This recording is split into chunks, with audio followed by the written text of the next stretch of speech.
Hello students, I welcome you all in Rayat Shikshan Sanstha's Rayat Online School Education Project for 11 Science conducted by Yashwantrao Chauhan Institute of Science, Satara. Myself, Ms. Rohini Shedke, working as a junior college teacher in the Department of Chemistry. We are going to study the fourth chapter of the chemistry, structure of atom. As we studied in a previous lecture, different models of atomic structure like Thomson model, Rutherford models, or the Bohr model.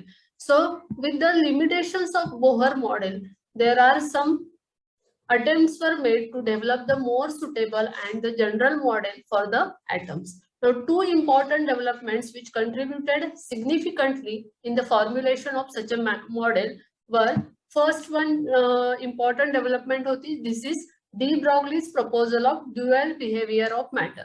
म्हणजे काय झालं की बोहरच्या मॉडेलमध्ये काही limitations होते, because of that नवीन काय केलं गेलं की डेव्हलपमेंट केल्या गेल्या for formulation of a another different model for the atomic structure. Now, for the formulation of different model, two important developments were contributed. In that, first one development this is de Broglie's proposal of dual behavior of the matter. Now, this means the electron should have momentum, that is a property of a particle, as well as the wavelength, this is a property of wave. The de Broglie जे dual behavior of matter आहे म्हणजे काय तर matter will exist. Now you know that ki each and every matter will constitute a atom, and atom will have a electrons. Means if the matter have a dual behavior, means that ki electrons will have a dual behavior. Electron सुद्धा काय करतो की दोन प्रकारचे behavior show करतो. It will behave like a particle, or sometimes it will behave like a wave, and as it behave like a particle or wave, it will have a property of the particle and wave. So particle property is the momentum, means electron should have a momentum, and the electron will have a wavelength, which is a property of wave. So according to de Broglie, lambda is equal to h divided by mv, which is equal to h upon p.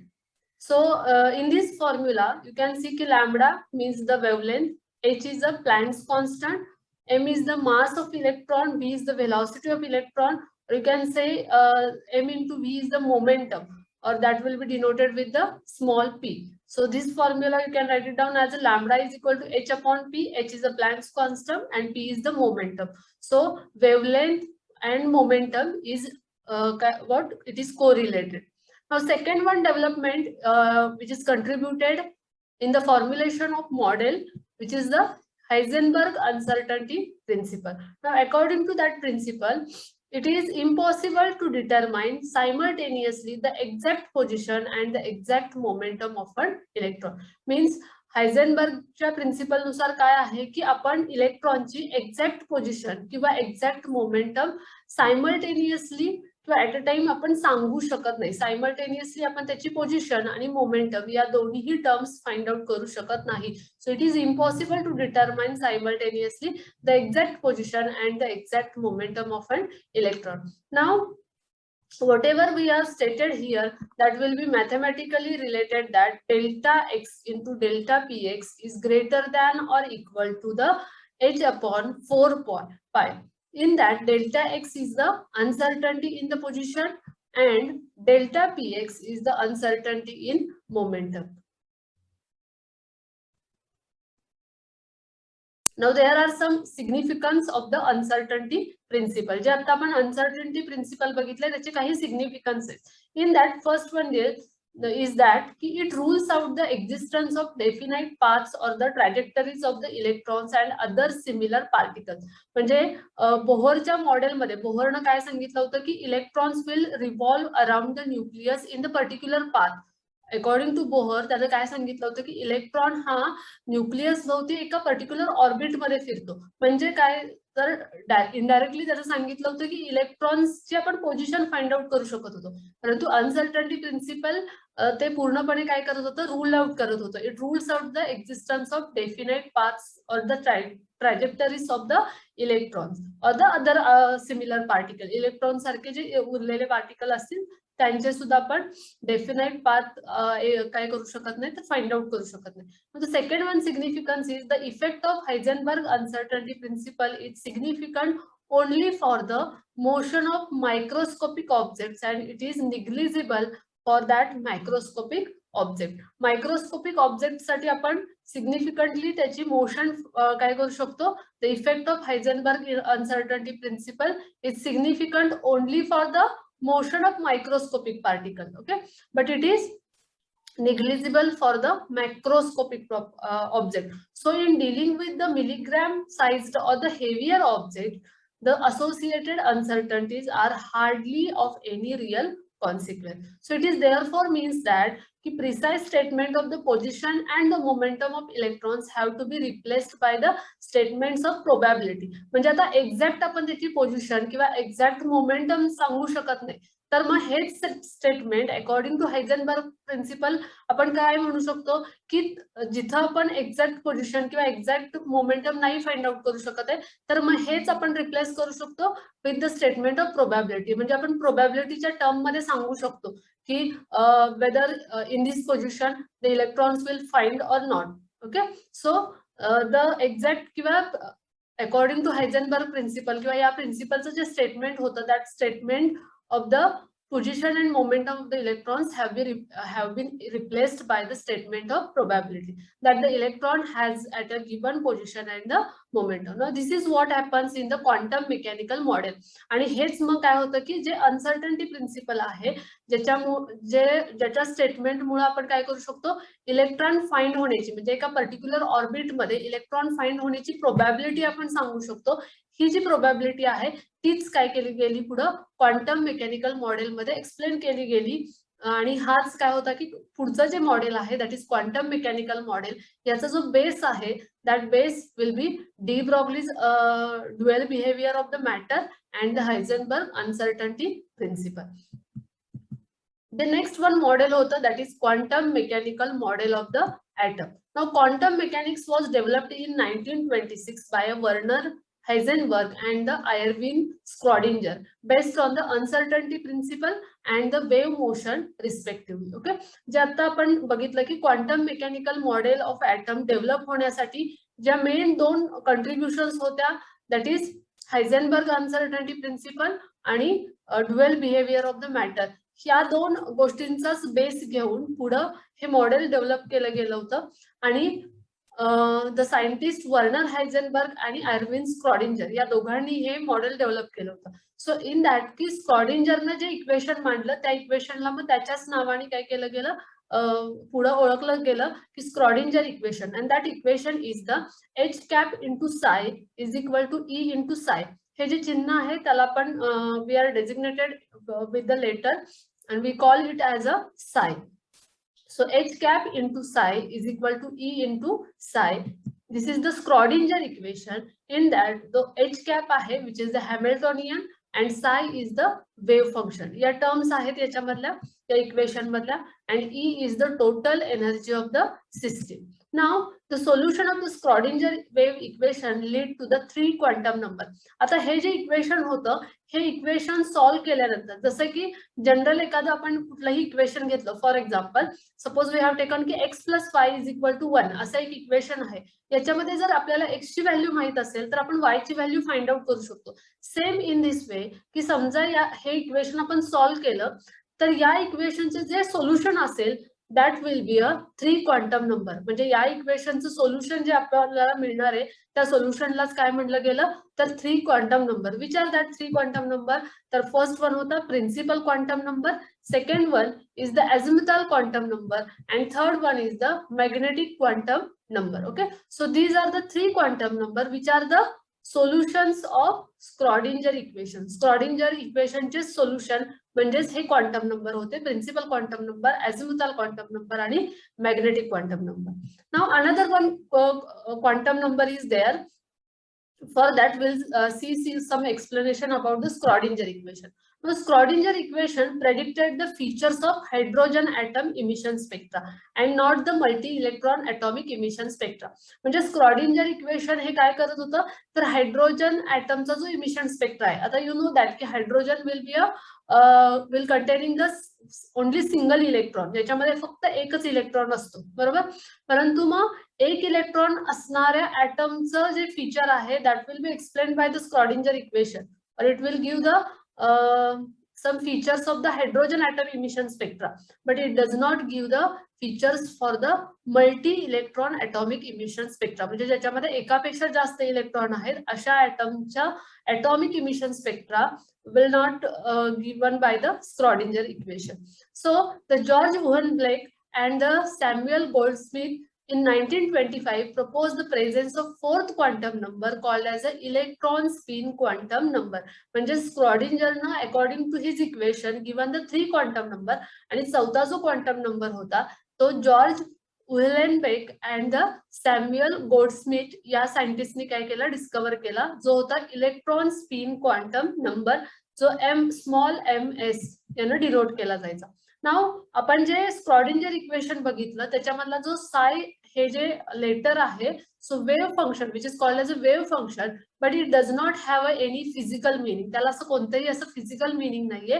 But the probability of finding an electron at a point within an atom is proportional to the psi square in the neighbourhood of that point around it. But तो आपल्याला काय सांगतो की साय स्क्वेअरचं relation हे कशाशी आहे, तर probability of finding an electron at a point within an atom, ॲटमच्या पर्टिक्युलर पॉइंट मध्ये इलेक्ट्रॉन फाइंड होण्याची प्रोबॅबिलिटी, आणि तो जो वेव्ह फंक्शन आहे याच्यामध्ये मात्र रिलेशन आहे की the probability of finding an electron at a point within an atom is proportional to the psi square, but psi is the wave function, it does not have any physical meaning. Now in detail now we'll see the quantum number. जे आपण 4 quantum number आता फक्त name बघितले ते आता आपण detail मध्ये study करणार आहोत. So in that first one quantum number is the principal quantum number. Now this describes the electron shell or the energy level of electron. Okay, तर प्रिन्सिपल क्वांटम नंबर काय denote करतो किंवा काय describe करतो, तर principal quantum number will describe the electron shell, म्हणजे त्या इलेक्ट्रॉनची शेल हा डिस्क्राइब करणार आहे, त्यालाच आपण एनर्जी लेवल म्हणतो. Okay, so you can say the energy level or the shell of the electron. Now the value of n ranges from 1 to the shell containing the outermost electron of that atom, that is n is equal to 1, 2 and so on. So n ची जी value असते म्हणजे principal quantum नंबरची value ही कुठून start होते, तर that value starts from 1. Okay, म्हणजे first shell, second shell, third shell या पद्धतीने आपण घेणार आहोत. So n is equal to 1 याचा अर्थ काय असणार आहे की समजा एखाद्या इलेक्ट्रॉनसाठी तुम्ही n is equal to small n is equal to 1 म्हणला, याचा अर्थ त्या इलेक्ट्रॉनचा प्रिन्सिपल क्वांटम नंबर किती आहे, 1, म्हणजेच तो इलेक्ट्रॉन फर्स्ट शेल मध्ये प्रेझेंट आहे. Okay, so the value of n ranges from 1 to the shell containing the outermost electron of that atom. मग त्या ॲटमचा समजा शेवटचा इलेक्ट्रॉन, आउटरमोस्ट इलेक्ट्रॉन जर दुसऱ्या किंवा तिसऱ्या शेल मध्ये असेल, समजा आपण एक्झाम्पल घेऊया की थर्ड शेल मध्ये आहे, तर मग त्याचे जे प्रिन्सिपल क्वांटम नंबर असणार आहेत त्याच्या व्हॅल्यूज कसा असणार आहेत, तर n is equal to 1, n is equal to 2, n is equal to 3 अशा 3 व्हॅल्यूज असणार आहेत, कारण इलेक्ट्रॉन आउटरमोस्ट इलेक्ट्रॉन हा कुठं आहे, तर थर्ड शेल मध्ये आहे. म्हणून म्हणजे एखाद्या इलेक्ट्रॉनचा प्रिन्सिपल क्वांटम नंबर कुठून स्टार्ट होतो, 1 पासून, आणि एंड कुठं होतो, तर shell containing the outermost electron. समजा इलेक्ट्रॉन हा थर्ड शेल मध्ये आहे, आउटरमोस्ट इलेक्ट्रॉन थर्ड शेल मध्ये आहे, तर एनच्या व्हॅल्यूज कशा येतील, 1, 2, 3 एवढ्याच येतील. समजा इलेक्ट्रॉन हा फोर्थ शेल मध्ये असेल, आउटरमोस्ट इलेक्ट्रॉन हा जर फोर्थ शेल मध्ये असेल, तर एनच्या व्हॅल्यूज कशा येतील, एन इज इक्वल टू 1, 2, 3, 4 एवढ्याच येतील. Okay, so the values ranges from n values ranges from 1 to the shell containing the outermost electron.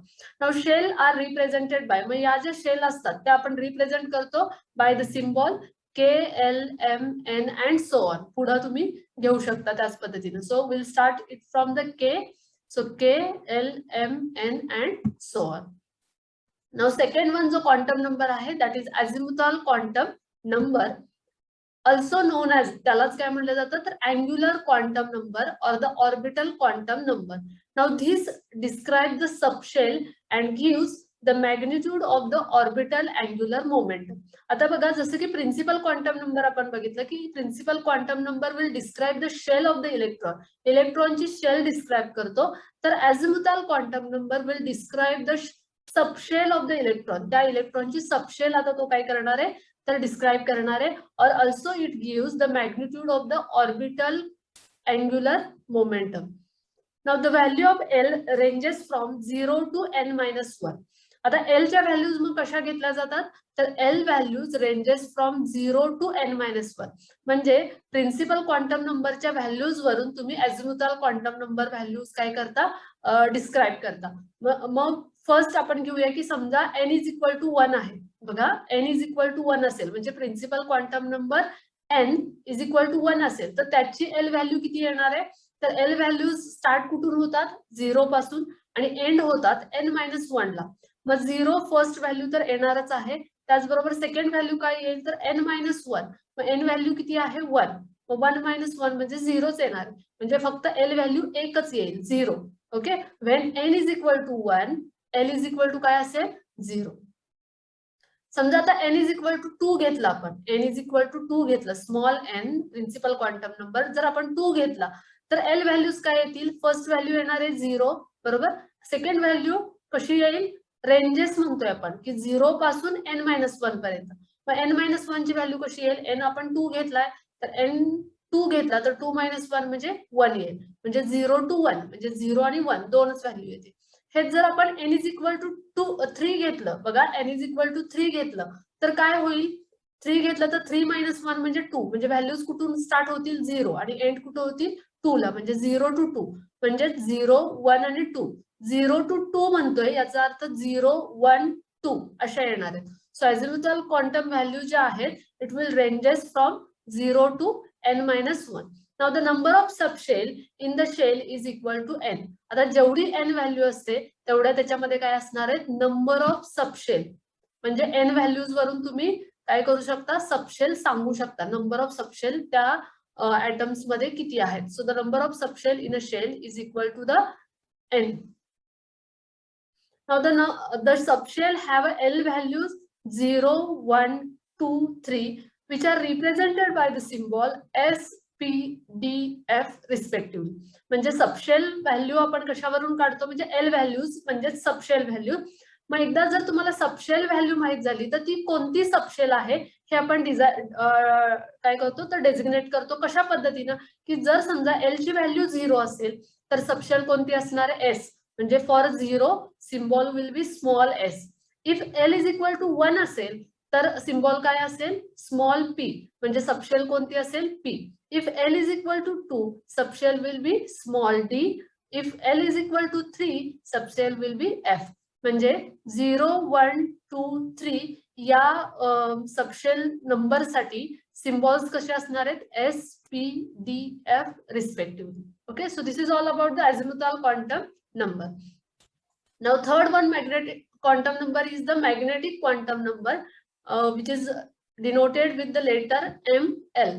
Now this gives the information about the relative spatial orientation of the orbitals or the cloud within that subshell and yields the projection of the orbital angular momentum along a specified axis.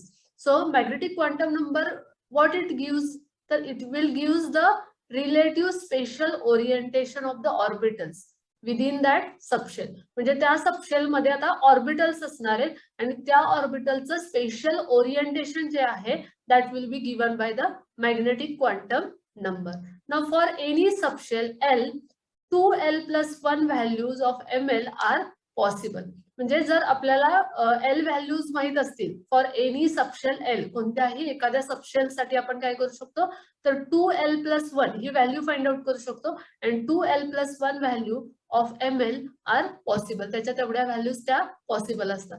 Now the values of ML, मग आता ML च्या व्हॅल्यूजची range काय असते तर the value of ML will ranges from -L to +L. Actually +L हवाय, or you can say the -L to L. Okay, म्हणजे -2 plus अशा काय असणार आहेत तर त्याची रेंज असणार. म्हणजे फॉर एक्झाम्पल आता बघूया आपण की समजा L इज इक्वल टू 1 असेल, see when L is equal to 1 तर ML व्हॅल्यूज काय येतील -1 टू +1. मग -1 टू +1 म्हणजे ही रेंज झाली. म्हणजे व्हॅल्यूज कुठल्या कुठल्या असतील तर -1, 0 आणि +1 अशा 3 व्हॅल्यूज असतील मॅग्नेटिक क्वांटम नंबरच्या. ओके, सिमिलर आपण अजून एक एक्झाम्पल घेऊया की समजा L व्हॅल्यू जर 2 असेल, सी L व्हॅल्यू 2 म्हणजे अझिमुथल क्वांटम नंबरची व्हॅल्यू जर 2 असेल तर ML व्हॅल्यूज कशा येतील -2 टू +2. मग -2 टू +2 असं जाण्यासाठी -2, -1, 0, +1 आणि +2 अशा एकूण 5 व्हॅल्यूज येणार आहेत. ओके, म्हणजे रेंज सांगितली तर रेंज वरून तुम्हाला टोटल व्हॅल्यूज सांगता आल्या पाहिजेत. -2 टू +2 असं म्हणतोय आपण, म्हणजे -2 पासून +2 पर्यंत, म्हणजे -2, -1, 0, +1 आणि +2. So ML values ranges from -L to +L. Now the sum of the orbitals in the constituent subshell gives the total number of orbitals in the concerned shell, and which is given by the formula n². So the sum of the orbitals in the constituent subshell gives the total number of orbitals in a concerned shell. त्या shell मधल्या total number of orbitals आपण कशा find out करू शकतो? We can find out using the formula n². म्हणजे n ची value 2 असेल तर नंबर ऑफ ऑर्बिटल्स किती असणार आहेत 4, because n is equal to 2 means n² 4. सो जर n व्हॅल्यू म्हणजे शेलचा नंबर तुम्हाला माहित असेल तर त्याच्यावरून त्या शेल मध्ये प्रेझेंट असणाऱ्या नंबर ऑफ ऑर्बिटल्स तुम्ही फाइंड आउट करू शकता by using the formula n². Now fourth one quantum number is the spin quantum number, which is denoted with the letter ms. Now this describes the spin state of the electron within the orbital and gives the projection of the spin angular momentum. So आता spin quantum number काय describe करतो तर it will describe the spin state of the electron within the orbital. आता orbital मध्ये काय असणार आहे तर इलेक्ट्रॉन्स असणार आहेत. ओके, मग त्या इलेक्ट्रॉनची जी स्पिन स्टेट असेल that will be described by the spin quantum number. Now electron has a spin number s which has a value 1/2. Okay, electron ला spin number आहे आणि त्याची व्हॅल्यू किती असते तर 1/2. Consequently the ms will be plus or minus 1/2. जर spin number 1/2 आहे तर स्पिन क्वांटम नंबरची व्हॅल्यू किती येणार आहे तर +½ or the -½ म्हणजे दोनच व्हॅल्यूज असतील. So +½ means the electron will be spin up and -½ means the electron will spin down. म्हणजे त्याची जी स्टेट असणार आहे एक इलेक्ट्रॉन अपसाइडला असेल तर दुसरा इलेक्ट्रॉन डाउनसाइड स्पिन असेल. ओके, सो +½ जो व्हॅल्यू आहे that will referring to spin up आणि -1 value refers to the spin down state. So each electron in any individual orbital must have a different quantum numbers because of the Pauli's exclusion principle. आणि हे जे एक principal आहे ते detail मध्ये पुढे आपण पुढच्या पॉइंट मध्ये बघणारच आहोत. म्हणजेच काय तर प्रत्येक इलेक्ट्रॉन जो आहे म्हणजे कुठलाही एक इलेक्ट्रॉन तुम्ही घेतला तर त्या इलेक्ट्रॉनच्या ज्या क्वांटम नंबर व्हॅल्यूज असणार आहेत प्रत्येकाला 4 क्वांटम नंबर व्हॅल्यूज असतील. But each electron in any individual orbital एका इंडिव्हिज्युअल ऑर्बिट मध्ये have a different quantum number. त्याचे क्वांटम नंबर्स मात्र काय असणार आहेत वेगवेगळेच असणार आहेत. Therefore an orbital never contains more than 2 electron. आणि त्यामुळे एका ऑर्बिटल मध्ये कधीही 2 पेक्षा जास्त इलेक्ट्रॉन असत नाहीत. सो आता ऍटॉमिक स्ट्रक्चर मध्ये इन शॉर्ट मी तुम्हाला सांगते की इलेक्ट्रॉनचं स्ट्रक्चर ज्यावेळेला आपण कन्सिडर करतोय तर ऍटम्सचं स्ट्रक्चर कन्सिडर करतोय. त्यामध्ये ऍटम्स मध्ये काय असणार आहे शेल असेल, त्या शेल मध्ये सबशेल असतील, सबशेल मध्ये ऑर्बिटल असेल आणि ऑर्बिटल मध्ये इलेक्ट्रॉन असेल. परंतु ऑर्बिटल मध्ये इलेक्ट्रॉन प्रेझेंट आहे तर किती इलेक्ट्रॉन्स असतील तर एका ऑर्बिटल मध्ये मॅक्झिमम 2 इलेक्ट्रॉन्स असतात. 2 पेक्षा जास्त नाही. 2 पेक्षा कमी असतील म्हणजे एकतर ती ऑर्बिटल एम्प्टी असेल किंवा 1 इलेक्ट्रॉन असेल किंवा 2 इलेक्ट्रॉन. 2 पेक्षा जास्त इलेक्ट्रॉन असत नाही. त्याचं रिझन काय आहे तर रिझन आहे Pauli's exclusion principle. That will see in the next point. So this is all about the quantum numbers. That is principal quantum number, azimuthal quantum number, magnetic quantum number, and the spin quantum. So whatever we have studied about the quantum number that will be summarized in this table. So first one is the principal quantum number, which is denoted with the letter n. and principal quantum number will describe the shell of the electron. Its value ranges from 1 to the number of shell in which the outermost electron is present. So if we have taken n is equal to 1, 2, 3 and so on like this. Now second one quantum number is azimuthal quantum number, which is denoted with the letter small l, which describe the subshell of the electron, and its value ranges from 0 to n minus 1. Now for example, if n is equal to 3, the values of L are 0, 1, 2 and that will be denoted with the symbol small s, small p and small d like this. Now third one quantum number is the magnetic quantum number, which is denoted with the symbol ml. A magnetic quantum number will describe the orientation of the subshells, and its value ranges from minus L to plus L. For example, if L is equal to 2, values will be minus 2 to plus 2, means minus 2, minus 1, 0, plus 1 and plus 2. And last one quantum number is the spin quantum number, denoted with the symbol ms, and it will give the spin state of the electron, means its values ranges from minus s to plus s. S means spin number, so electron spin number आहे plus one half, so value of the spin quantum numbers are minus half and plus half. So this is all about the quantum number.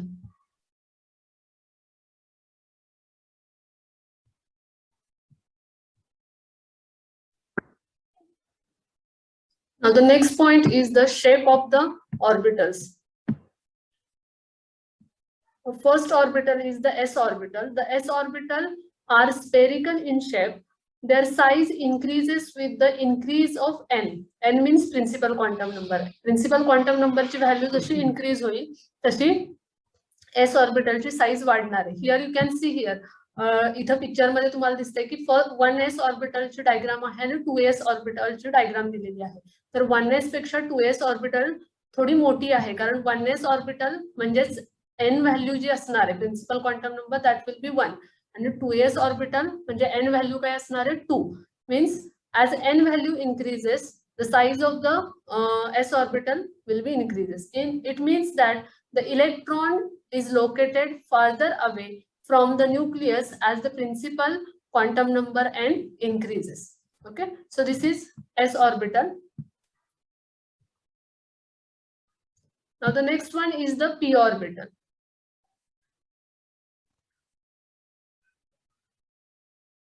The size and energy of the dumbbell shaped 2p orbital. इथं तुम्हाला ज्या diagram दिसतायत त्या 2p ऑर्बिटल्सच्या दिसतायत. मग याची जी size आहे आणि energy of the dumbbell shape of the p orbital is the dumbbell shape, and the size and the energy of the dumbbell shaped 2p orbitals are the same. Their orientation in space are however different. म्हणजे त्यांचं जे space मधलं orientation आहे ते different आहे, परंतु तरीही त्यांची साइज आणि जी एनर्जी आहे that will B same.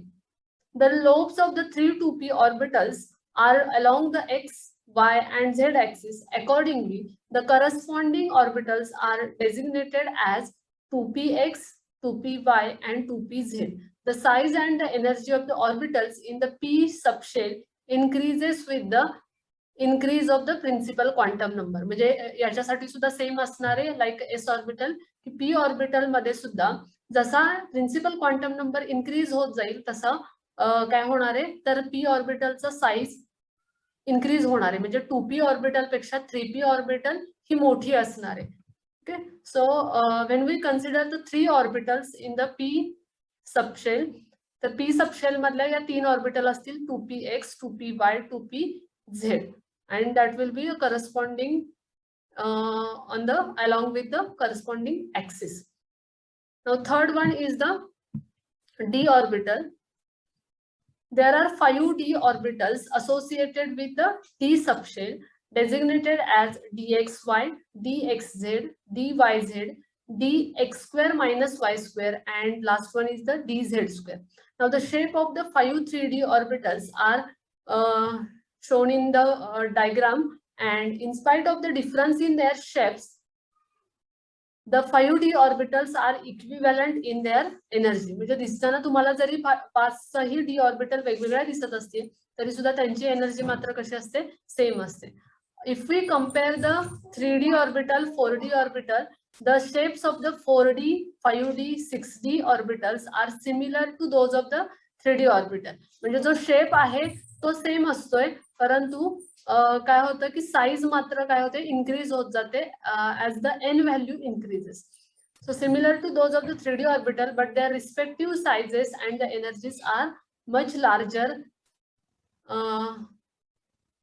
as compared to the 3D orbital. म्हणजे 3D orbital पेक्षा 4D orbital ची साईज काय असणार आहे किंवा एनर्जी जास्त असेल 4D पेक्षा 5D, 6D. म्हणजे जशी n व्हॅल्यू इन्क्रीज होत जाणार आहे तसा d ऑर्बिटलचा साईज आणि एनर्जी सुद्धा इन्क्रीज होत जाते. परंतु एकाच d सबशेल मधल्या जर 5 d ऑर्बिटल कन्सिडर केल्या तर त्यांची एनर्जी मात्र काय राहते, सेमच राहते, जरी शेप डिफरंट दिसत असतील तरी सुद्धा. So this is all about the shapes of the orbitals.